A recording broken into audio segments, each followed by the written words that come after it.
Alhamdulillah, salatu wassalamu ala rasulillah wa ala alihi wa sahbihi ajmain. Kita lihat lagi dari pertama, at-tawassulu wa talabus syafa'ah. Tawassul dan meminta syafaat. Ingat, tawassul ada yang boleh, ada yang tidak. Nah, kita simpulkan lagi, tawassul yang boleh hanya 3. Tawassul dengan nama Allah. Yang kedua, tawassul dengan amal soleh. Dan ketiga, tawassul dengan orang soleh yang masih hidup. Ya, adapun selainnya terlarang. Nah, kita lihat soal awal. Bimadza natawassalu ila Allah. Ana ulang lagi terjemahnya ya, biar antum enggak ketinggalan.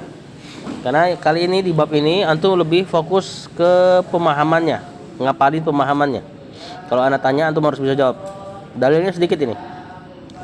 Bimadza, dengan apa kita bertawassul kepada Allah? At-tawassulu minhu jaizun wa mamnuun. Kata Syekh, sebelum dia jawab dia merinci dulu. Tawassul di antaranya ada yang jaiz boleh, wa mamnuun terlarang. Yang pertama, at-tawassul jaizu, tawassul yang boleh, wal matlubu, dan diinginkan, disyariatkan oleh syariat, wa huwa tawassulu, yaitu bertawassul mengambil perantara untuk mendekatkan diri kepada Allah bi asma'illahi, dengan nama-nama Allah, wa sifatihi, dan dengan sifat-sifat Allah, wal amali sholihi, dan dengan tawassul dengan amal soleh. Untuk dalil Al-Quran terhadap nama-nama Allah, tawassul dengan nama Allah, qala Allah Ta'ala, Allah katakan, walillahi, dan hanyalah milik Allah, al-asmaul husna, nama-nama Allah yang terindah, fad'uuhu biha, maka berdoalah, beribadahlah kepada Allah dengan nama-nama tersebut. Hanya kembali ke asma. Kemudian qala Ta'ala, Allah katakan juga, ini untuk yang tawassul dengan wasilah, tawassul dengan amal soleh. Ya ayyuhalladzina amanu, wahai orang-orang beriman, ittaqullaha, bertakwalah kepada Allah, wabtagu ilaihil wasilah, dan carilah kepada Allah, carilah jalan menuju Allah dengan al-wasilata, perantara.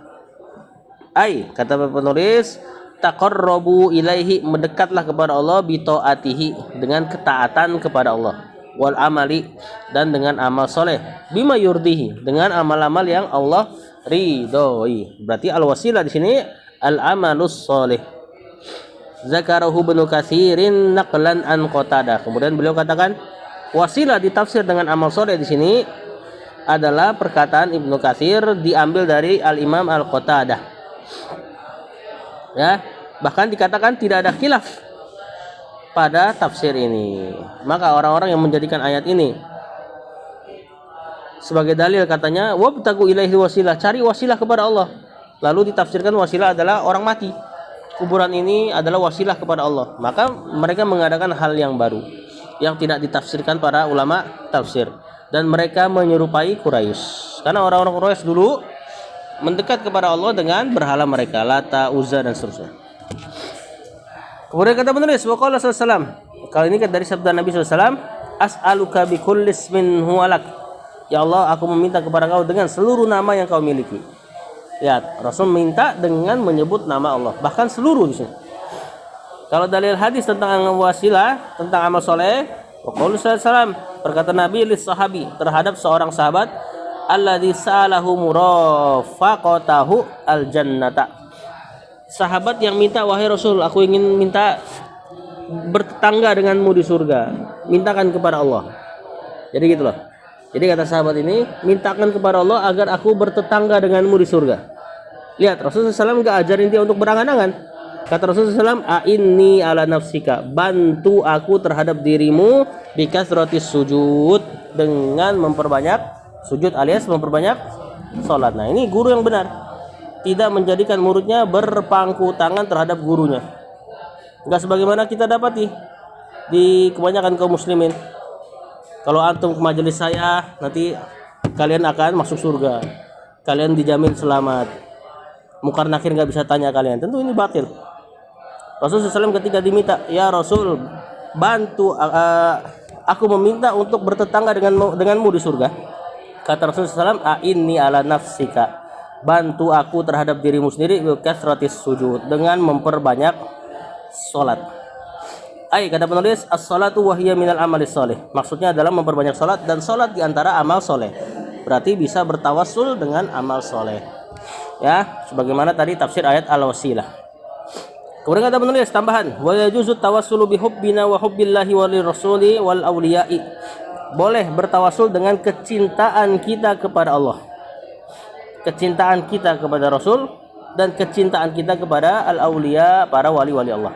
Cinta kita amal soleh tentunya, bukan bertawassul dengan zat mereka. Kemudian wa qissati ashabil ghar, seperti kisah penghuni ini orang yang terjebak dalam goa, yang mereka bertawassul bi amalihim as-solihati, dengan amal soleh mereka. Fa farrajallahu anhu, maka Allah selamatkan mereka. Yang pertama apa? Amal soleh yang dia banggakan, yang dia tawassul kepada Allah, bakti kepada orang tuanya. Kemudian yang kedua, menjauhi secara khusus apa? Apa maksiat yang khususnya? Zina yang dilakukan, dia menjauhi zina setelah di depan mata, setelah jari sudah mau masuk ke dalam cincin mau masuk ke dalam jari. Kemudian yang ketiga, menunaikan hak dengan totalitas, ya, bahkan melebihi totalitas. Nah, sekarang kita lihat, anak sempurnakan materinya. Kata penulis, at-tawassul mamnu, tawassul yang terlarang. Wa huwa du'aul amwat, yaitu berdoa kepada mayit, mengira mayit bisa mengantarkan diri, mengira mayit bisa menjadi wasilah antara si pendoa dengan Allah. Ini yang disebut tawassul mamnu.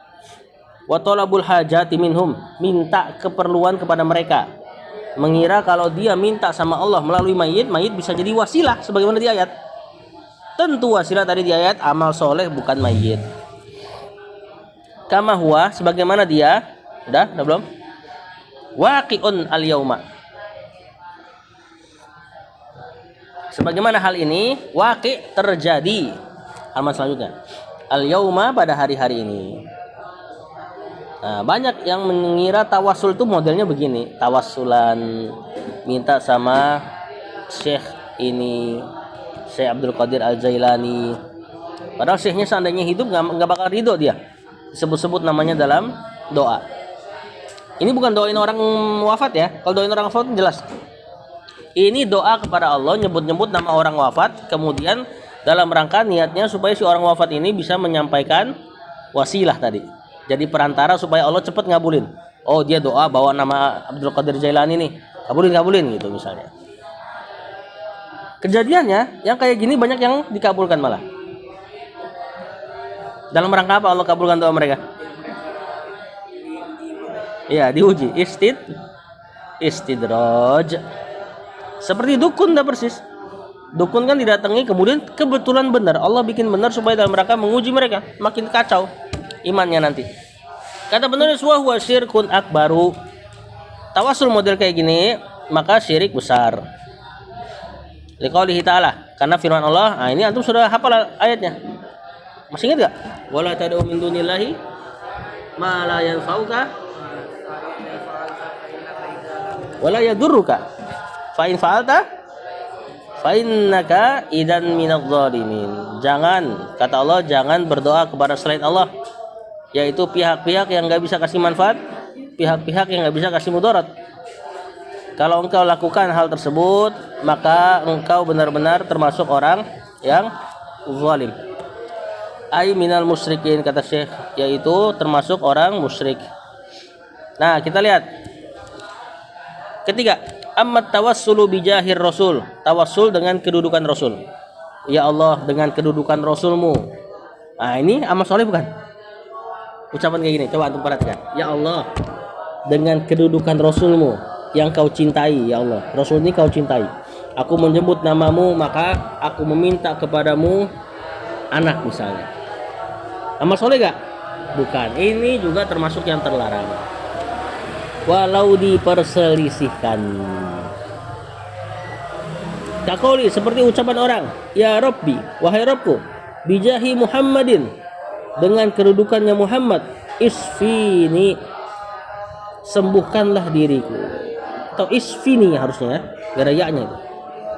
Fahada bid'atun, kata Syekh, maka perkara ini adalah bid'ah dan menuju kepada kesyirikan. Sembuhkanlah aku. Harusnya ada ya-nya tuh. Isfini, ada ya kan di kitab tuh? Harusnya nggak ada. Isfini harusnya gitu. Ya yang di belakang ada, ya setelah fa tuh harusnya nggak ada. Nah, kata saya kalau tawasulnya model kayak gini, walaupun bawa-bawa Rasul SAW, tapi bukan nama soleh antum. Kedudukan Rasul bukan nama soleh antum. Kecuali tadi dengan cintaku kepada Rasul ya Allah, cinta antum kepada Rasul amal soleh. Nah ini bisa untuk tawasul. Nah ini minta kepada Allah dengan nyebut-nyebut kedudukan Rasul. Apa urusannya coba sama antum? Ya kan? Dan ada kesan Rasul SAW bisa mempercepat doa kalau kayak gini. Semi-semi syirik gak? Semi-semi syirik gak? Iya. Nanti udah mirip-mirip orang Nasrani nanti. Doa kepada Allah, bahkan mereka udah doa kepada Nabi Isa nya langsung ya. Kata Syekh fahadza bid'atun, maka perkara ini adalah perkara yang baru diadakan bid'ah. Di anna sahabata, karena para sahabat lam yaf'alu, tidak melakukannya. Ya, nah ini yang kemarin ada ceritakan. Wali anna Umar dulu tawassala bil Abbas. Dia bertawasul dengan Abbas hayyan dalam keadaan hidup. Bidu'aihi dengan doanya. Jadi pernah terjadi paceklik di zaman Umar bin Khattab. Kalau memang tawasul dengan Nabi boleh, ya pasti kita akan dapati riwayat perkataan mereka yang tawasul dengan Nabi. Atau kuburan. Kalau memang tawasul dengan kuburan Nabi boleh, kita akan dapati kuburan Nabi dijadikan objek tawasul. Tapi selevel Umar bin Khattab dekat gak sama Rasul? Kuburannya dekat gak rumahnya sama Rasul? Dekat. Dia malah minta sama Al-Abbas. Wahai Abbas, dulu kami ketika hidup, riwayatnya begitu. Dulu kami ketika hidup, kami minta Rasul doakan untuk turunkan hujan. Maka tatkala dia telah wafat, maka doakanlah kepada Allah untuk minta hujan. Kata Umar ke Abbas, paman Nabi yang masih hidup. Oh. Walam yatawassal bir Rasul. Si Umar tidak bertawassul dengan Rasul ba'da mautihi, setelah wafat Rasul. Wa hadat tawassulu, terjemahin enggak antum nih? Hah? Tinggalan jauh.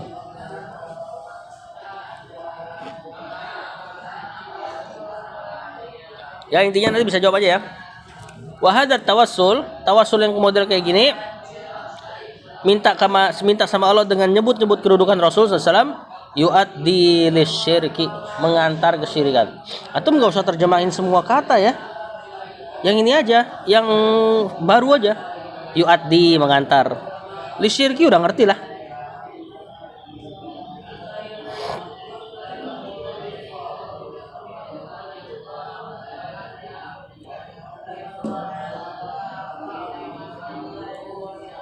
Udah? Wadzalika, dan hal tersebut bisa mengantar kesyirikan kapan? Idza taqoda, jika seseorang meyakini annallaha, bahwasanya Allah muhtajun, butuh, liwasitati basyarin, butuh perantara manusia, kal amiri wal hakimi, seperti penguasa. Antum mau minta sama penguasa, sama Pak Prabowo misalnya hari ini, bisa gak minta sama Prabowo? Antum rakyat biasa, bisa? Susah apa enggak? Susah. Cara gampang gimana? Punya orang dalam. Allah kayak gitu gak? Allah kayak gitu? Enggak tentu. Kalau Allah kayak gitu, antum samain Allah dengan makhluk. Kenapa Prabowo seperti itu? Atau presiden kita seperti itu? Kenapa mudah hajat dikabulkan kalau ada orang dalam? Karena dia tidak as-sami. Bener gak? Prabowo gak bisa dengar, antum kalau misalnya ngomong sekarang nih, Pak Prabowo MBG-nya naikin kualitasnya misalnya, dia bisa dengar gak? Kapan dia bisa dengar? Kalau ada orang dalam. Allah kayak gitu gak? Enggak lah. Allah as-sami, dia maha mendengar, qarib, dekat, mujibud da'wat, pengabul doa. Maka enggak butuh yang kayak gitu. Tatkala ada orang ngerasa Allah cepat ngabulin doa kalau kita bawa-bawa nama Muhammad SAW, itu seseorang tersebut telah menyamakan Allah dengan penguasa. Seolah-olah Allah tuh lebih cepat doanya kalau dibawa nama orang-orang tercintanya, seperti penguasa ngabulin doa rakyatnya. Ini tentu menyamakan Allah dengan makhluk. Tamsil ini jadinya. Kemarin antum baru bahas kan di kitab Minhajul Firqatin Najiyah.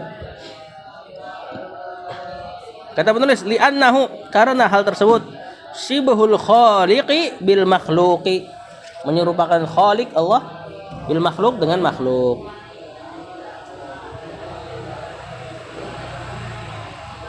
Apa dalil Allah nyuruh antum langsung berdoa kepada antum? Antum sudah hafal. Dalil bahwasanya Allah nyuruh antum langsung doa kepada Dia, enggak usah pakai perantara. Qala rabbukum ud'uni astajib lakum. Apa artinya tuh? Yang awalnya aja. Ud'uni astajib lakum, kata Allah. Astajib lakum. Bukan. Aku akan kabulkan lakum untuk kalian. Sesimpel itu berdoa kepada Allah. Ya, maka tatkala diyakini Allah butuh sama perantara, berarti lagi nyamain Allah dengan penguasa. Dah, di bintang yang bawah itu nggak penting, cuma tambahan aja. Kata penulis nggak perlu terjemahan, nggak apa. 5 arifatil mazidi minat tafasil wa adilati hadzal mawdu' raji risalata at-tawassuli wa ahkamihi wa anwa'ihi li Syekhil Albani. Untuk mengetahui mazid, ilmu tambahan, minat tafasil dari rincian-rincian, wa adilati hadzal mawdu', dan dalil-dalil dari pembahasan ini, pembahasan tawassul, raji, kembalilah ke kitab Tawassul wa Ahkam wa Anwa'i. Tawassul, hukum dan jenis-jenisnya, yang ditulis oleh Syekh Al-Albani. Nah, intinya antum sekarang hafalkan ya tawassul yang boleh. Dalilnya apa saja? Dalil-dalil yang seperti ini tawassul yang boleh kan, ini seperti yang dilakukan Umar. Enggak perlu antum hafal dalilnya pakai bahasa Arab ya.